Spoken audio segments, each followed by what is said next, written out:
and welcome to If These Clothes Could Talk. I'm Sherry, owner and chief fabulous officer at 20th Century Fox Vintage, and I'm here to spill the beans on some of the coolest items up for grabs at my vintage shop.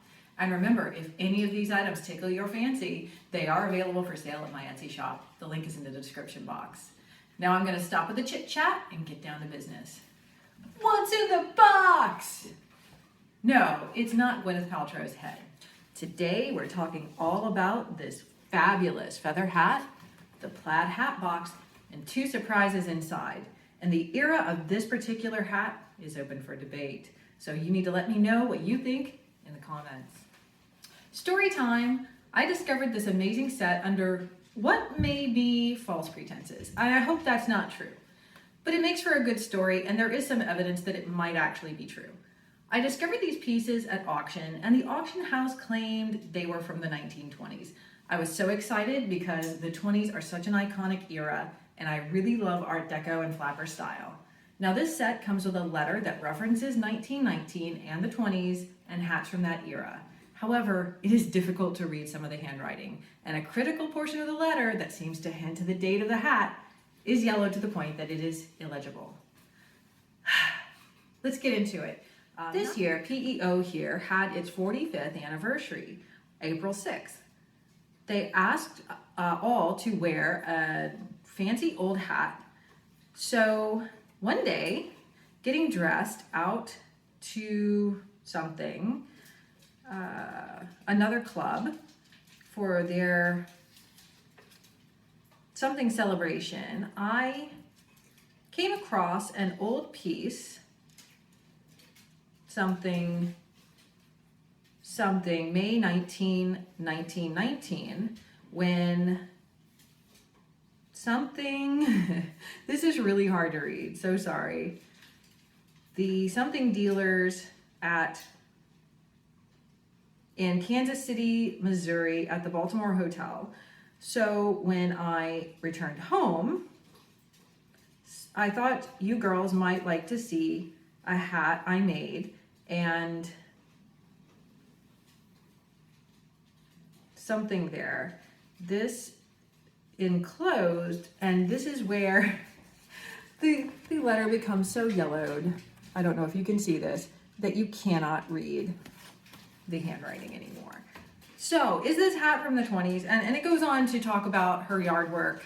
And this is a letter from someone's Aunt Zara, which, by the way, how fabulous is the name Zara? Can we just pause a moment and talk about that? So this is a really hard letter to read, just from the fact that it is so old and yellowed and there is a small tear. It does seem to suggest that this is a hat that Aunt Zara made sometime in 1919 or the early 20s, and that she plucked out of her storage to wear to an event. And she decided to send it along to her nieces, as it were, because she references the girls.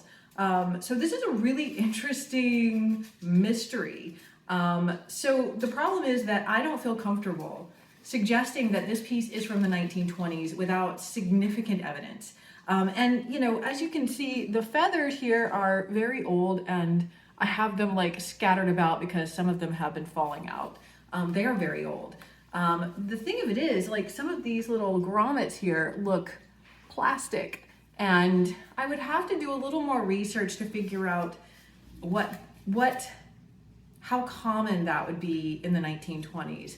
I haven't seen hats that look like this from the era. That's not to say that it isn't. I'm out of breath. Still, even if this is from the 60s, it's still incredibly cool. The plaid hat box alone is remarkable. Also included with the letter is this play script. Jane Frost, our model, comes to us from the big state of Texas. She has modeled in Transylvania, Trappist monasteries, Topanga Canyon, and at Tiny Tim's Tip Top Cafe and Deli. Model enters wearing a basic straight dress with tea bags pinned here and there. A tea strainer is worn for a decorative pen. She is carrying a teapot on a leather strap for a handbag. With years of modeling experience, here's model. She's wearing the latest in an afternoon tea time dress. The design is by Lipton of London. Oh, so clever. I see what you did there. And is imported from Ceylon. A versatile chemise suitable for any tea, be it iced, hot, spiced, Russian, strong or weak, brisk, peppermint or bulk. It wears beautifully as the day goes on and flows with simple lines. People will drink in the effect. So nice to throw it on when guests drop in. You wear it with that flow-through feeling. You can even modify it yourself by adding herbal bags. Have a cool, refreshing summer in this tea dress by adding a little ice and lemon. And this number is no strain on the budget. This is wild. Love it. That is high comedy right there, my friends. So, what era is this hat from? I wish I knew. I've listed it in my shop as being from the 60s because I simply don't feel comfortable claiming it's from the 20s. I just don't have bulletproof evidence that it is. Aunt Zara here says that she made the hat sometime around 1919. What do you think? Is this hat from the 20s?